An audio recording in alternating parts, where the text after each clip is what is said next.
What's going on, everyone? Welcome. This is the Warehouse Series, and as always, I want to welcome the newcomers to my YouTube channel and to Discord. I've had gained a lot of subscribers in the past month, and I have gained a lot of new members over on Discord. Remember, guys, it's free. If you are new to YouTube and you are not a member of Discord, please come join that. Guys, you want to subscribe, give me a thumbs up, leave comments in the comment section below. And if you guys want to help the channel by donating, it's really appreciated. So I want to say that I just recently had someone private message me saying, you know, there's a warehouse hiring for selectors. I'm a new selector, and you know, I went on YouTube and I found you, and I really appreciate your channel because I had no idea what warehouse selecting was, and after watching a bunch of my videos, they went and applied for the application and they got the job. So I congratulate you for that, and you know, and I'm glad that you found my channel and you were able to see exactly what you were going to be doing. Because I said, I believe it was on last Discord Friday or the week before, I said there's so many people that go into the job when I used to train and they don't even know what the heck they're doing. And then on day one, when they do the walk around and I say, hey, that's what you're going to be doing right there for the next 10 years, they don't show up. They don't show up for day two. So it is really important to know exactly what you're going to be doing. So I'm glad you guys found my channel. So that's why I say it's so important to share my content with other people. All right, guys. So the first thing I want to talk about, like I said, we got a lot of newcomers. So please go to my playlist. And I have this playlist right here before day one, new selectors. I go over a ton of things in that playlist. And the person that was messaging me about, you know, what warehouse selecting is and that they just recently got the job, they said, you know, I'm trying to find the perks in this job. And I directed them towards this playlist, but I said, there's always two of the biggest perks to working in a warehouse. And one is that you can, at least at my warehouse, you guys let me know in the comment section below, I could take off whenever I want. All right, I got X amount of vacation days, paid sick days. I don't need to find someone to cover me. I just simply call in, I'm not coming in. All right, end of story. It's the way it goes at our warehouse. So the liberty of taking off any day you want without having someone to cover you is gold. And the second thing that I always say is, and this is the number one thing, you do not have to deal with customers. You're not dealing with the public. You're just dealing with your coworkers every day. So that is a major, major thing of working in a warehouse. No customers. All right, guys, so with that being said, we're going to get to the list of things that I want to reiterate, and hopefully you guys learn a lot from this video. All right, the first thing is breakers when needed, guys. You know, I told you guys in many videos that breakers is not a thing at my warehouse. We don't use breakers. I've seen probably a couple people use breakers in the last 15 years, but ever since I started Discord, I noticed that a lot of people use breakers. Guys, use them when needed. To me, in this order right here, it is not warranted. I tell you guys all the time, you're throwing thousands of pounds a day within the cases. The last thing you need to do is start throwing 50-pound check pallets around, 50, 60 pounds.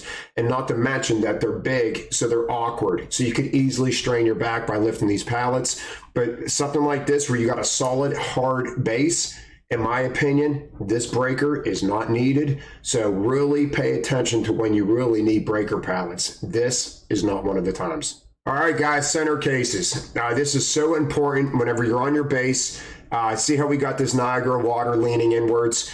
It's all because this dole was not centered. Just because you put, and this is what I hate about that Touch Once mentality that you get trained on, guys, because I put this dole down and I see a gap like this and I know I'm not going to get a case in, I'm going to take the time to just center this dole in the middle, and it's going to make my pallet that much better. So make sure you're centering your cases, especially on your base. All right, guys, this is a humongous one. Keep your lines. If I tell you all the time, if it don't fit, don't force it. When someone puts a case down, if it's hanging off the side of the pallet, it does not need to be there. You need to either turn it or put it somewhere else. This is I mean, my lines are a little crooked here because this picture's on a slant. But even still, you can see that this pallet is just way beyond the lines. Imaginary lines from the corner of your pallet all the way up. Your pallet should be nice and square. This is ridiculous. You really think this is fitting on the truck? Guys, you got 2 lanes going on the truck. Sometimes they turn pallets sideways. This is going to get destroyed putting on the truck. So I'm sure this pallet had to be rebuilt before it got put on the truck. And remember, guys, when you select a case, and I don't know if that's what's going on here, but we are hanging off the front of this pallet as well. When you have a side of a case that's crushed, face it towards the inside so your cases lean in and not out. But guys, keep your lines. This pallet is just beyond ridiculous. All right, guys, the next one is keep light cases together. And I say like cases. It doesn't have to be the same exact case, as long as it's the same case in like height wise. If I got two cases that are the same height, I try to keep them together. But see how we kept all of our cans together, all of our pop together? That is how you want to do. We kept our water together. We kept our boxes together. Keeping like cases together is going to make you build a more solid pallet a lot quicker and a lot more efficient. If you spread all these around, then you're just giving yourself more problems. Keeping like cases together is a huge game changer whenever you're building a pallet. All right, guys, the next one is lean in, not out. You want your cases, you want your pallet leaning inwards against each other so they're resting up against each other. You do not want this like right here. We got this low corner with a high, or I'm sorry, we got a low inside with a high corner. You want your cases leaning inwards. If this was vice versa and you had it leaning outwards, that is what causes your pallets to tip over when you're going around the bend from one out to the other. So guys, high corners, low inside, unless you're at the top of the pallet. I think I mentioned that last week as well. If you're at the top of the pallet, a lot of my rules become irrelevant because you're topping off your pallet and you're just finishing it off. But when you're lower, midway, and lower on this pallet, you want cases leaning in. All right, guys, this is a really important one. Know your warehouse. So I say all the time that in our headset on the Vocal X system, it says the cube of the pallet. So I know exactly how big my order is going to be. But if you do not have that opportunity to know your cube before starting your order, know your warehouse. If I'm in this section of the warehouse and it does not tell me my cube, I don't know how big my order is going to be before I start. I'm going to start learning my warehouse. Okay. I'm going to guess real quick saying there's probably about 48 cases here. Let's say I need 48 cases and I'm starting in X out and ending in Z out, whatever. I know that I'm going to have a small order. So when I have a small order, there is less thinking going into building. These are the orders that you gain time on. These are the orders you want to do, not gossip, and you just want to get at it, get it done ASAP, and column stack these smaller orders. See how we column stacked everything? We still made a nice little pallet, but we column stack stuff. We're not worrying about tying things in when we have a small order.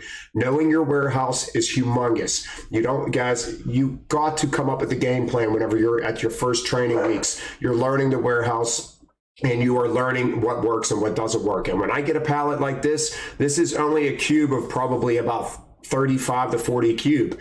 I'm gone. I am gone. I'm throwing these cases as fast as I can, and I'm going to gain a lot of time on this order. All right, guys, I talk about this with my cross and tee method all the time, which you will find in that new playlist, the new selector playlist, and that is putting problem cases in the middle of your pallet. These clear cases are problem cases. The last thing you want to do is stick one of these on the corner, all right? If you can help it, you stick them in here. If you're getting an abundance of them, you have no choice but to stick them on a corner. But see how we kept our boxes on the outside? We kept it nice and square. This is probably about a 50, 55 cube pallet, and we kept it nice and we column stack. We put a slip sheet in here, and guys, you could do this. This is the stuff you can get away with. When you do not have a full cubed out pallet, you can get away with column stacking even in the dairy. But keeping these problem cases in the middle of your pallet is going to cause you not to have to worry about your pallet falling over. If these two cases were on a corner, very easily it might fall over. All right, guys, someone mentioned something about buckets. Buckets can be tricky. I like what they did here. You can either double stack them because these bigger buckets have a nice, that's a perfect corner. You want your strong corners. You want your weak inside. See all the Sunny Delights on the inside? I could have put this with the last one with problem cases. Keeping those clear problem cases in the middle. This person built this pallet perfectly. So you could either double stack these or you could put them side by side as well. So when I get the smaller buckets, if I only get a couple of them, I'll keep them in the middle as well. But if I get like 4 small buckets, I'll form a corner out of them. So buckets is learning your warehouse as well. I get a couple buckets. Maybe I had this bucket here next to this one, and then I got these Sunny Delights, and I'm like, I'd rather have the Sunny Delights here. So I take the half a second to put the bucket on top of the other one. Guys, it's okay to move cases multiple times. Yes, you do not want to get in the habit of doing it, but if it's going to better your base, it's everything. All right, bettering your base, move cases multiple times. I always say from about stomach, chest up, you want to touch once mentality. But when you're building your base, you want a nice solid base so you have a nice solid pallet. All right, guys, and bags I want to talk about. So we talked about buckets, we talked about bags. Bags are not easy to stack on, especially the potatoes. This pallet is done perfectly. All right, we got our bags up here, and guys, also I think it's in that playlist. If not, I'll add it. And that is a strong back with a strong front. All right, we want a nice strong back, and then we did exactly that. So we kept our bags here. The less bags you have to stack on, the better. So this is also knowing your warehouse. If I'm usually, maybe I grab 10 bags from each slot, maybe I'm only grabbing a couple bags, so I know I'm not getting a lot of bags on that order. So I'm going to start stacking them on the front of my pallet, and we put our kombucha back here, nice solid glass cases that are going to make us have that nice strong back. And then this pallet is done brilliantly, very nicely done. The less bags you stack on, the better. Unless you have a lot of them, then you have no other choice but to stack on them. And honestly, on top of bags is where you can use your breaker pallet, so you have a level playing field to stack on top of the bags. All right, guys, and obviously I want to end with my eBay store that I have been plugging on this channel and on YouTube. Guys, my Warehouse Series shirts are over there if you guys are interested in purchasing them. I did just, I sent one to Yodenbaum, Cementai, whatever your name is. I appreciate all the interactions that Yodenbaum puts over on Discord. So I just sent him a free shirt, and it should be getting used shortly. Guys, and I also want to say I wore this shirt today. Guys, the stuff that I post over on my eBay, they're really good quality stuff. This one here I kept for myself. This was brand new with tags, had a $25 price tag on it. I picked it up for $3. So guys, the stuff that I'm flipping over on eBay and reselling, you're still going to get a great deal, and you're going to get it a lot cheaper than retail.